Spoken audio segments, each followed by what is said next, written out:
Now, when I put my video on here, just imagine I'm on TV. I'm on YouTube Cam TV. And if any rich women out there who look good in bikinis, who are intelligent, educated, and rich, want to marry me, I'm available. I'm 50 years old. I'm a member of ARP. Got 96 percentile on the ACT, 99% on math. I really think it was 98. That's another story about the credibility of the ACT test scores. That was 1978, 79. 93 percentile on the GMAT, my best try. MS at Purdue Craner at 85, and when I enrolled, it was number 3 or number 4 public in the country, simply as good as it gets by combining the pulse thinking, something very few people did when I was there doing that stuff, because that's all I ever did was think. I got a BS in mechanical engineering at Oklahoma State in 4 years, I think. I was told to think, I think, that's what I do. There's nothing wrong with it, I'm right. Right almost every time about everything. I'm the best looking guy in the world, sexiest man in the world. Is that right? I guess that's a judgment call on your I guess that's a judgment call. So what? Is that bullshitting, salesman? Bullshit? I guess. I would probably say correct. Yes. Got a little double chin here. Not too sexy. Got a big old thing down there. But an owner's an owner. The law is the law. People want to talk about how crazy I am. Putting me in Osawatomie Hospital, Kansas, telling me ownership isn't right. Owning stock in companies doesn't mean you own it. I suppose my motivation since I was 16 years old has been based on this argument and nonsense about owning companies. Being told it doesn't matter I own them, told them I'm trespassing, told them my amount of ownership is too small, it doesn't matter, it doesn't mean you own the place. I mean, people say I'm crazy. Well, that's the crux of my motivation and thought process begins right there. And the credibility of anyone I've ever met is zero because of those issues. Lawyers, judges, doctors, and they usually have lower ACT scores and GMAT and degrees. So who's right? I'm right. I'm an owner. I'm right. It's on my Craigslist resume. I own, therefore I am correct. And once precedence is established that owning a publicly owned company doesn't matter, is ignored, not taken seriously, or disrespected, my personal opinion is ownership of a publicly owned company, i.e. a company with stock trade and stock market, ownership means absolutely nothing when that precedent is established in one company. Therefore, what is taught in school, maximize stock owner value, all the bullshit about investors, it's pure bullshit based on those precedents. Paycheck precedents in America. That's why I didn't study in college, why I went out and drank beer, and I was in fraternity. I studied enough to get my degrees. And I called what I was being taught bullshit, literal bullshit based on facts and experience that I didn't feel like wasting my time to study to get A's in. And that's just a fact. And I'll debate this with anybody on the planet because I'm correct. I am correct.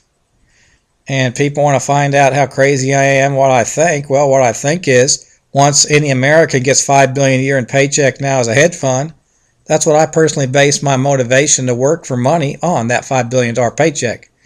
Now, everything about that individual, anything that's valid, relevant towards the idealism of making $5 billion a year, you want to talk about things that are irrelevant and not valid, in my opinion, which is what people do.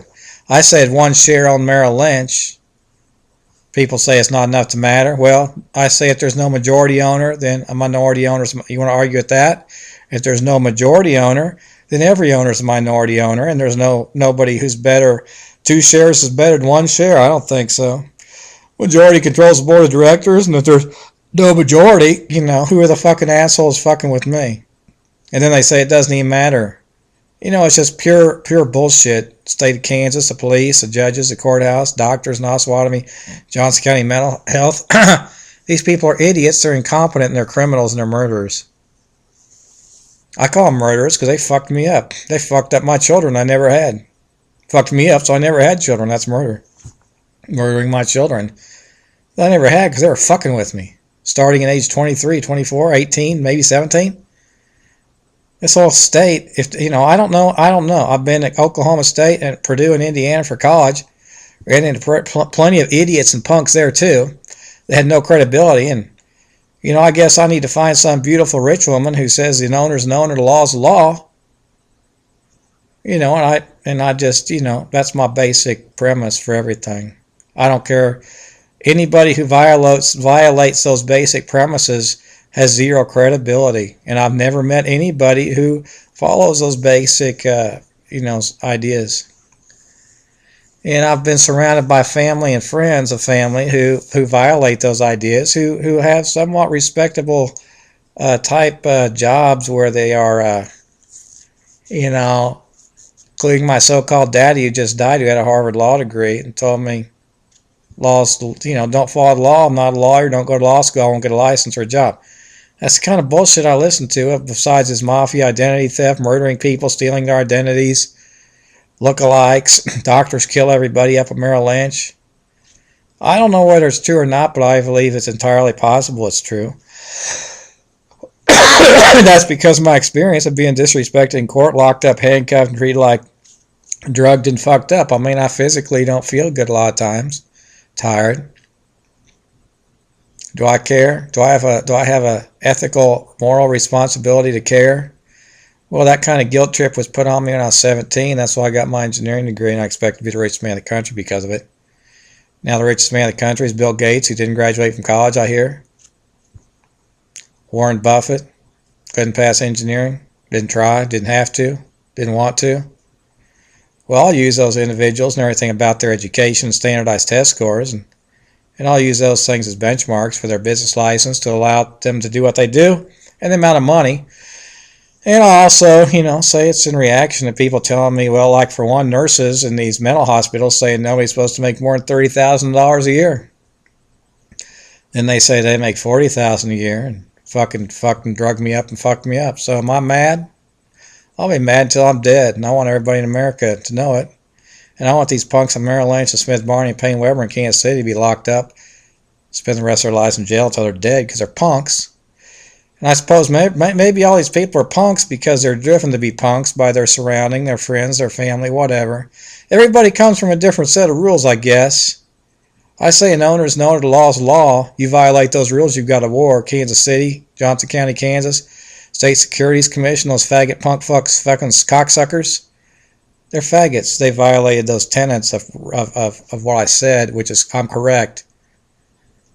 And paycheck precedence is $5 billion a year, faggots. You need the shit knocked out if you're mouthing off to me. And when I feel good, I probably could knock the shit out of you. Sometimes I don't feel good. Sometimes I have chest pains like I might have a heart. I don't know. I don't know. Probably all these fucking mental drugs they fucked me up with. I don't know what it is. These people are punks. They all need to be put in jail and taught a lesson. I'm right. I'm an owner. That makes me right. I'm smarter than almost everybody, and I proved it, punks. Don't mouth off to me. You're just brought up in an environment of being a faggot and a punk, an inferior fuck-up. I'm an owner. I'm right. Period. Punk.